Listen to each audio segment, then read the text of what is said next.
All right, so welcome back. Welcome back. This is the Scope on Precious TV. Once again, I would like to say you are welcome.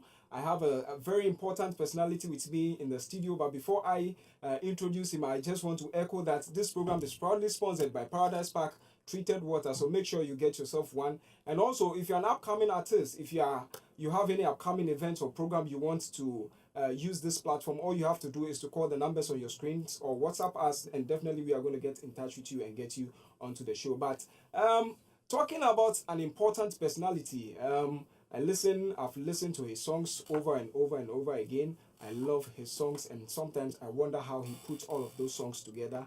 I have with me Pastor Edwin Dadson. Pastor, you're welcome.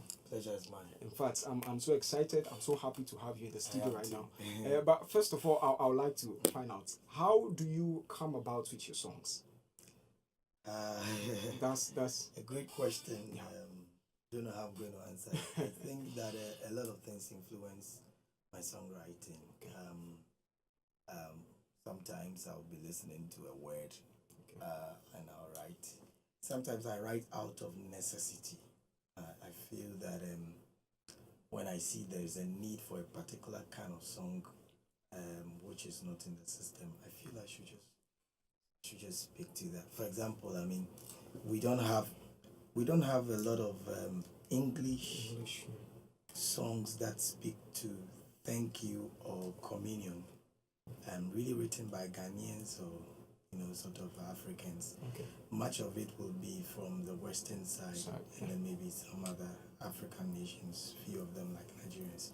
So I think that that's one inspiration, and then there are days where a melody just strikes a chord, and then we write. You're right. Yeah. All right. Before I go on with my interview, Yes. I would like You're to already have. having the interview. Yes, like I mean, that one was just a shake up. Like I the see. details of the interview, I would like to have a feel of what you do, because when it comes to worship, sometimes I listen and then I feel goosebumps all over. So I'd like to have a feel of that to usher us into the interview proper. Yes. That's under pressure. Okay, all right. So we could just sing one or Yes, two one or two. songs. For you are great, My God. you do miracles so great. There is no one else like you. Lord, there is no one else like you. For you are great, you do miracles so great. There is no one else like you. Lord, there is no one else like you.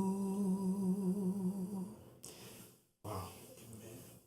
How did you get the reputation of being the best in your ministry?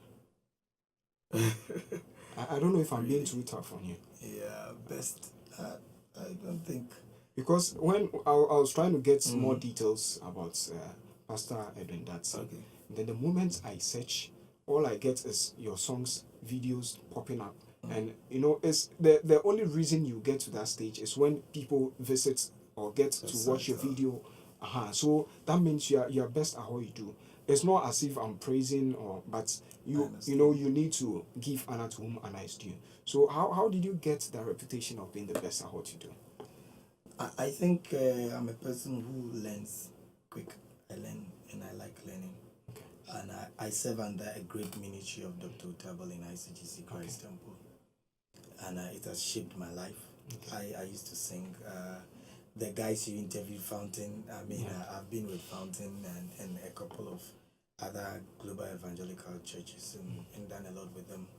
And all these have added on to shaping who I am today. Okay. But most importantly, where I sit under, whom I sit under, Dr. Utabel, and the things that I learned from ICGC is something else. It's a school for me. And I don't think I've graduated and I'm yet to graduate. So whatever you see is a product of all this that grace has made available for me to learn. I really don't know that I'm the best, but I think I'm just working hard. In And I fact, thank God for what He's doing. yeah. It's- When it comes to the secular musician, you go like, oh, you are good at it. So oh, me, I'm the best. Like self-acclaim, best. It's all right for But them. It's all right for them. but when it comes to our setting, like we don't want to take. Yeah. We know. The thing about Christians is it's not that we don't know our strength, Okay. but we know the source of our strength, so we don't take the glory for it. But we are confident that, with God, we can do all things. So, yes, I think I'm okay with what I'm doing, but I think there is more room for me. And I will not just tell myself, hey, you're all right, So, we thank God for the things that He's using us to do in the lives of others, but we think that there certainly is more for us to do. Yeah. Right. So tell us about how life was growing up. I grew up in the family of Mr. Philip Dadson. That's it. Okay. And, That's a big name. yeah. Why, you know him? Yeah. I don't know Dadson, but the name Dadson Okay. is a heavy name. My father was a musician. He says he still is anyway, but I think I have retired him. My father is a musician, and I grew up in a place where we had a room full of instruments, and we'll go there and just go and rehearse. And I started singing very young with my father. He had a band, he would minister his songs. He has 3 albums to his credit. And then when he's done, he would introduce me as the next act with his band, and I'll sing a lot of songs. We used to sing this Kiki Kabobo and all that at live bands and all that. So I'm a live band breed guy, grew up in live shows and all that. Grew up, and then I got interested in music. I started teaching choirs. I think as early days as GSS, I was handling choirs such as big choirs for Full Gospel Church and which other church? House of Faith Church, where I used to live. Grew up through university, joined Gospel Explosion. I did my bit with Gospel Explosion. We wrote a lot of songs. We did a lot of things. And then I ended up becoming a praise and worship leader in my church. You know where we are going. But growing up, was it your decision to become a musician, or it was under the influence of your dad that you became a musician? I didn't even know I will be a full-time musician. I didn't think so. I thought I was going to be a scientist, but I love music. It comes to me naturally. So I didn't think I would be a musician, but hey, this is what God is doing. So would you say, did you receive any pressure from your parents that's okay, even as far as dad is doing music, you growing up, you should do something else instead of towing the same line as dad? Did you receive that pressure from your parents? Not at all. Not at all? Not at all. Oh, okay. Not at all. They were just open for me. But they saw that I had a ministry in mind. They saw that I was ministry oriented, because I'm always in church, or when I go to school, I'm doing church stuff. So that's how I was growing up, and they could tell that no, I would be a pastor. But they didn't know I would really take the music serious. I used to play keyboard for my dad, and my brother would play the drums and all that. So we're a family of music, but I didn't think I would take it that far. I noticed I needed to work on this thing when I completed university, because I noticed there was a lot I could do, from there. And it drove me on and on. All right. Okay, so there are more interesting questions I'll be asking, so All I right. hope you're prepared for it. No problem. All right. So the phone lines are activated now. You can call in or you can send message. If it's message, you can do that on 020-3438-710, 020-3438-710. Or you can also call on 020-700-001, 020-7 300-001. I'm not too okay. So 020-71-00001, 020-71-00001. So call in or send us message. We have Pastor Edwin Dadson with us. He's a great man. So you want to ask him some question. You want to wish something in his life, in his ministry, you can do that right now, and the phone lines and WhatsApp lines are activated. So, Pastor, once again, I'm so excited. The fact that you are relaxed and we are having a good time, I really appreciate it. Would you say you haven't been a bad boy growing up? Like, one way or the other, getting to secondary school, there are some other things. Do you say you haven't? I think that unless you define bad boy, but if I get it, I mean, the import of what you're saying is living a sort of a wayward life. Exactly. I don't think I was too much of that kind of person.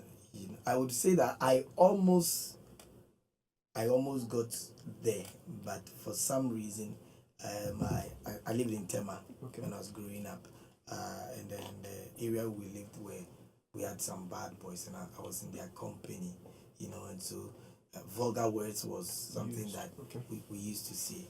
But my father moved me from Tema to a boarding house in Bubuashi. That is, and then that's where my exposure to the Christian, the gospel, began, because I met guys who were very devoted to Christ, and they would always want to push me. So very early in Jesus, I got born again. So you're a fine gentleman. I say you didn't have the ladies chase you. And I was smoky. I didn't do all those things. Okay. No, not all right. Yeah. So what who would you say has contributed immensely to your music career? A lot of people. Okay. First of all, my father. All right. The opportunities he gave me, and the fact that I could sing along with him. That's one. And then there are a lot of them. I just hope that on this set I don't forget names. Okay. Yeah. But there are people like Henry Dachumo. Everybody knows Edwin and Dachumo. We go together, of Global Evangelical. Henry has been sort of like a personal music director to me, and has made a lot of influence. People like Anonymous, people like Yako, Makafui, Jerry Techimensin, recently Koda, friends like Elliot, Isaiah. These guys, we may seem to be peers, but when they are doing anything I can do, I look out and try and learn. Outside Ghana, I currently really look up to a personality like Nathaniel Bassi. I've also been influenced in my worship life by Reverend Eric Kwapon and Reverend Maurice Apia, all of ICGC. Yeah, and maybe others I can't remember now. I can't remember. But the thing about me, Apoto, is if you were the worship leader and I came to your church, and you were leading, I would just be watching. If there is something I have to learn, I learn. And so I'll pick a part of you without knowing that I've picked something out of you, but it's very intentional. That's how I learn. So would you say circumstances has also contributed to where you've gotten to now? Let me say circumstances, because I'll be coming down to our industry, talking about the gospel industry now. Yeah. First of all, before I come to the circumstances, have you identified any problem with our music industry now? Oh, a lot. Because you have been in it for quite a long time. We have issues. I think we are doing well. We are working hard in the gospel arena to work things better. But we still have issues. Some are beyond individuals. Some are beyond just the industry. Some are more national and policy oriented, kind of things. So we do. If you want us to speak to that, I could speak to that. Yes, I would love you to speak to it, because that's the challenges we are having. I think is also killing a lot of talent. Yeah, so the best way we can address some of those challenges is to fish them out and find a way to tackle those challenges. That's why I want to find out from you. You being a veteran in the music industry, maybe you can pinpoint some few challenges you think you have identified and possibly add some solutions to it. Good. I think that one big problem we have in our nation is policies. We don't have policies that protect our music. Right. And no nation is going to thrive on music or the music industry without a very good system that governs or policies or protects the work of musicians. You know, so until we get there, no matter the songs we produce, the systems cannot lift it all the way out there to the other places we want it to get to. So that is one policy, and I'm talking about copyright policies. I'm talking about, yes, copyright policies and how we can you can get worth of what you have put into your project. Let me tell you, one song alone can hit 5,000. Okay. One song alone. I mean, if you dare, it can be way over. But the best, you'll be hitting just one single track, 5,000. So you can imagine doing 8 tracks, and then you finish 8 tracks, and then you are coming to sell the CD at 5 CDs. That's what you know. So we need policies that can help us make money and do this better. And then we need to do a lot of review of the African music, and the interpretation of African music. That is to say, we speak English as Ghanaians. Nigerians speak English, but Nigerians have another English or grammar, which is the street English, what we call the broken English. That one is not taught in the classroom. So when you meet a Nigerian woman on the street, there is a way she can still communicate with you in English, but it is not grammatically correct. But when a Ghanaian wants to speak, he has to get the grammar right. So it affects the way we write. So we have to put a lot of words. We are tempted to put a lot of words to describe one thing. When in Nigeria we just remove all the syntax and all the lessons and structures, and straight away he's just communicating because his audience will get it. Abi God don't do. It's gone. But if you want to say Abi God don't do as a Ghanaian, don't you think God has done it? That's too long. It's true. You know, so that also affects when it's not really what I mean is when it's not really looked into. It affects the way we write, and of course it affects the way our songs come out, and our songs are not really hailed. A DJ will tell you that when I got the opportunity to work, I think I stood in for somebody at Star FM for a while, and then anytime I had to look for a song to play, I would be tempted to find a Nigerian song to play because the words I feel are things that people would easily connect to and want to say. It's not that the Ghanaian songs are not good. I mean, including we are doing well, and I speak to myself and challenge myself. We need to look at what can speak to our people also, you know, because sometimes it's just difficult to find a song that will speak directly to the needs of the people, and sometimes the melodies are too winding. So our people get lost. So these days when I'm writing a song, and I write a lot of a spectrum of songs, a lot of spectrum. So if I say I want to do a worship song, my mind is, if I want to do a worship song for the Ghanaian contest, I have to make sure that I have my grandmother who is sitting at home in mind. Can she sing this English easily? Take glory, Father, take glory, Son, take glory, Holy Ghost, I am born again. It's very easy. But if I pick a song like Draw Me Close to You, Never Let Me Go, it's very meandering. It's not the way the African melody works within us. So all these things make it a bit difficult also on our part, you know, especially the gospel artists. That's why the traditional gospel sometimes sell. But I can tell you that the contemporary gospel is seriously rising, you know, and we will get there. I can attest to that. It's seriously rising. I can see there's a lot to talk about when it comes to the challenges. But unfortunately, we don't have the time. But for viewers, I would like to mention these numbers in case you want to reach Fountain of Praise Choir. You can call on 020 8046 461 or 055 9665 900. Let me take it again. 020 8046 461 or 055 9665 900. If you want to get in touch with Fountain of Praise Choir. That is the number to reach them on. And we have some message. Yeah, we have some message here. So okay, some messages here. Okay, so someone is asking, great show, Precious TV, Pastor Edwin. God bless you, Mame from Accra. And then we have, but how do you manage work with ministry? So this from Jody from Medina. So when we come back, I think you'll be addressing that shortly. And then say, most is your advice to our young upcoming ministers. Pastor Edwin, they are menu, Abena Islegon. I said, I have been in touch so much by your ministry. I've been touched so much by your ministry, especially the twice medley. I don't know. Tree medley. I guess it's okay, so tree medley.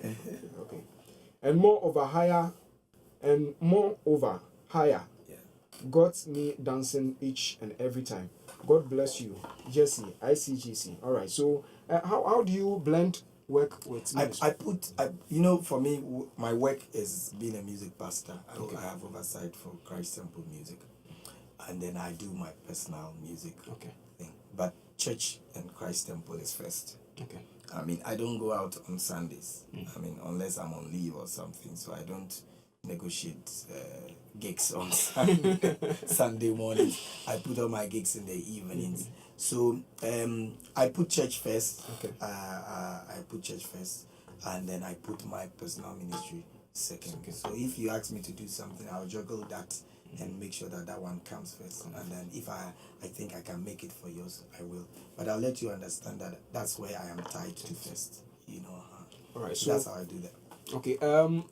All your albums, which of them would you say has given you headache, and which one would you say you've really fallen in love with? Yeah. Headache. I think it's the first one. Because when we're recording it, we had to record it twice. We finished recording it, and then when we were done, we were told that it had truncated. Wow. So we had to go and do it all over. So, but that came with some rewards anyway. Then I think the best is difficult. I don't know. maybe the second one is better. The second one is certainly an improvement of the first one. Yes. Okay. So anything coming up next? What should we expect from you can see me in Greater Works t-shirt. Pardon me, I need to promote my Greater Works. Greater Works is certainly coming on from the 30th of July, Monday, all the way through to Friday, 3rd of August. And it's happening, the evening sessions are happening at the Independence Square, and then the morning sessions are happening at Christ Temple. It's going to be an awesome time of praise and worship. We have Nathaniel Bassey, we have Joe Mettle, we have Reverend Eric Kwapong. They are all coming loaded with worship bits. And then, of course, we have our international guest ministers who will be speaking to us. I want to just take this opportunity to invite everyone. All right. My director said he's giving an invoice after the show. No problem. I'll pay. Money I'll pay for it. I don't have a problem, but thank you so much. My last words will be that I think I wrote on my Facebook that worship is like an elevator. Okay. You enter the elevator, you press whichever level you want to go to. And in a church service, the elevator is coming down. Some are coming down, some are going up. So it's like that. Let's enjoy the presence of God whenever we have the time. Don't relegate your worship time to the worship leader. It's a bad thing. Don't wait for him to give you songs. Just look for songs to just fly on them. And then and we have awesome time in church. These days I notice that there are a lot of people who just are waiting for worship leaders to throw songs and make them feel excited. And I think that helps them to become like stars for them. And that also put too much pressure on them. People look for atmosphere in worship instead of coming for faith and connecting to God. It's not about atmosphere. You don't need an atmosphere to worship. You can just connect to God. And God is not a product of an atmosphere is not a product of God. That's not what we are looking for. Worship must come with transformation. Transformation must be the product of our worship, not atmosphere. Transformation is what we are seeking. So that's what I would just say. That's very powerful. Are you releasing any song in the coming months? Yeah, we are in our 40 days of power fasting, and I'll be releasing a song titled Living in the Days of Power. It's a country song. So how do we get it? If somebody wants a copy of your song? Once I release it will be on Facebook. I'm sure whoever will follow will get so your handle? Facebook, you can follow me up on Facebook, Edwin Dadson. And then Instagram too, I'm there. All right. So thank you so much for speaking with us. It's unfortunate. There are more questions I would love to ask, but time wouldn't permit us. And before I wrap up, there's one song I listened to, and I would want you to sing it after I'm done with all I have to say. Then you sing it. Then maybe MCR or TriCaster will take over. This song, Oh That's So, that song, I want you to sing it for me to wrap it up. But this is where we have to call it all off. Once again, want to echo that this program is proudly sponsored by Paradise Park Treated Water and also New World Grooming Center. If you want the best, you want to look good, all you have to do is to look for New World Grooming Center. My name is Louis S.K. Apeto. We'll be coming your way same time next week. Make sure you don't miss it. 2 to 3, and you can catch the repeat tomorrow at 8 on Precious TV, or you can go on Precious TV's page on Facebook and you will get us there. So you can follow us anywhere, Facebook, Instagram, Twitter, anywhere you can follow us on our social media handle. And if you're an upcoming artist, if you have any events at all you want to promote, you can do that on the scope. So we give you the platform to do that. Once again, I'd like to thank my director, Daniel Alba, and also the team, Gertrude, Frema, Nanama, Nakote, Cransford,